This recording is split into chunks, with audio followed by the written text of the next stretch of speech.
Salut à tous, comme vous avez déjà remarqué dans la musique, cet épisode, on va vous introduire une manette assez intéressante. Donc ça s'appelle le Upito FC30. C'est une manette du style rétro et aussi c'est une manette Bluetooth et compatible avec le iOS, Android et Windows.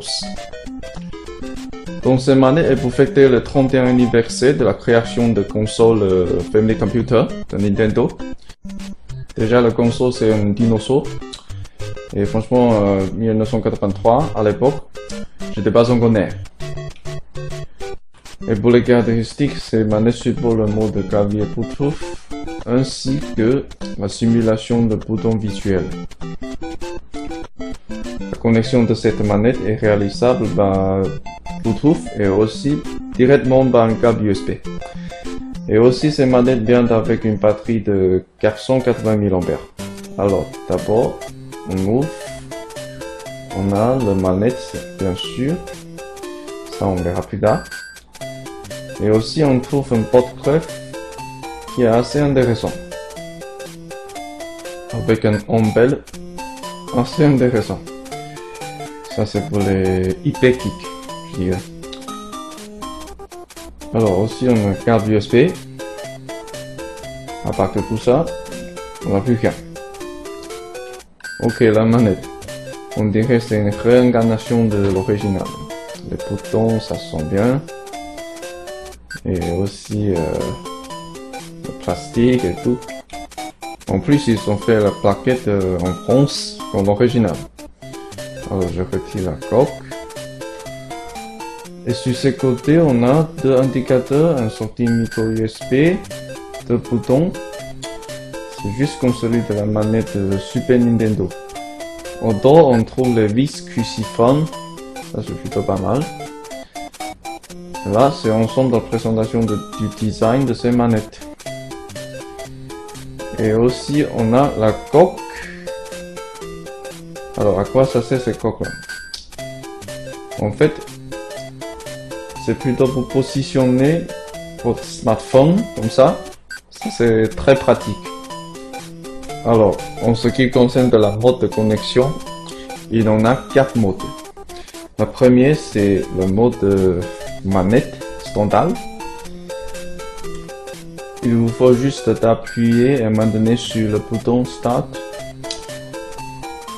Et comme vous voyez sur l'écran de mon Nexus 7, la manette est reconnue comme un joystick. Ça c'est le mode standard. Ensuite j'éteins. Pour la deuxième mode, ça s'appelle la mode clavier Bluetooth. Et pour activer le mode clavier Bluetooth, il faut appuyer et maintenir à la fois sur le bouton Start et aussi le bouton P.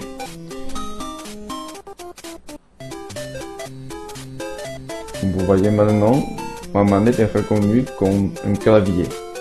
En même temps, il faut remarquer qu'en mode standard, l'indicateur Bluetooth va flasher une seule fois par seconde, tandis qu'en mode clavier Bluetooth, il va flasher 2 fois par seconde.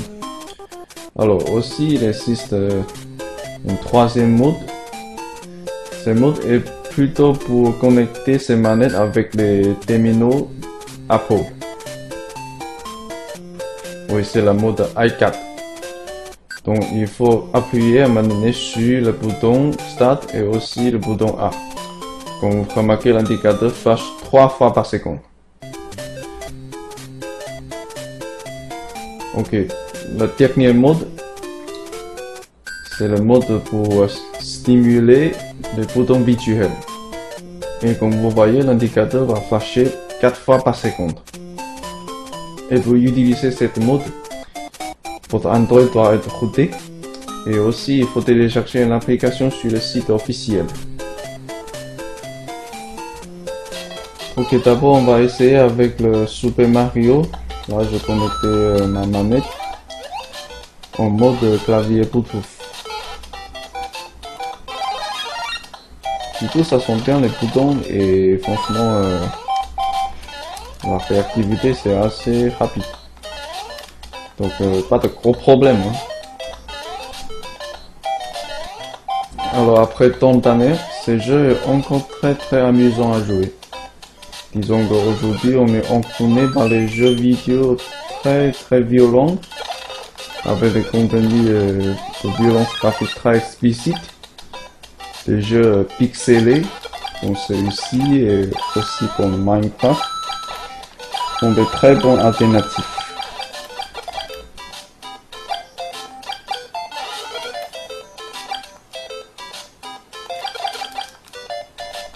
Ok, je vais attraper l'étoile et maintenant c'est la folie.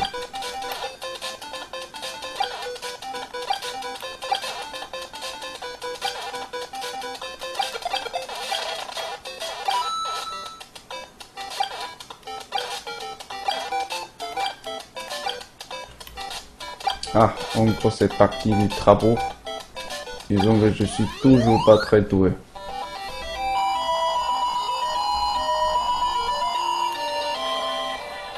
Le jeu de combat comme King of Fighters, c'est un très bon moyen de tester la réactivité de la manette, puisqu'il y a plein de combos. Mais pour le combo de King of Fighters 97, moi j'ai tout oublié. Et ce jeu n'est qu'un souvenir de mon adolescence déjà. Par contre, l'enchaînement de boutons c'était très bien enregistré. Et la réactivité, c'est plutôt pas mal. Là, je failli perdre la partie, mais disons que je connais encore quelques combos de base de Thierry. Et maintenant, je vais tester ces manettes avec mon PC. Donc, pour la connexion directe par le câble USB, il n'y a rien de compliqué. Il suffit juste de brancher et laisser installer le pilote. C'est tout automatique et ça prendra moins que 30 secondes. Par contre, avant de jouer, il faut configurer le bouton dans les émulateurs, mais il n'y a rien de compliqué. Et ici, on est en train de jouer le Street Fighter pour le Super Nintendo. Donc ça me permet d'utiliser les deux boutons à l'épaule. Et comme ça, les coupes lourdes sont plus accessibles. Et là, j'ai même pas besoin de taper sur les boutons A, B, X, Y. Par contre, j'ai l'impression que la réactivité de la manette sur mon PC est un peu longue. Au vu de ce genre de jeu est fait pour les sticks de combat. Et pour l'info, la société Upito, c'est une compagnie hongkongaise spécialisée dans les béquilles graphiques assez curieuses. Et en partenariat avec le bijoutier hongkongais Chow Tai Fook, ils vont faire une manette spéciale, c'est une version spéciale dont la plaquette est en or. Mais seulement 30 exemplaires seront disponibles. Ils sont trop forts ces hongkongais. Ok, c'est tout pour cette brève présentation de cette manette et à la prochaine.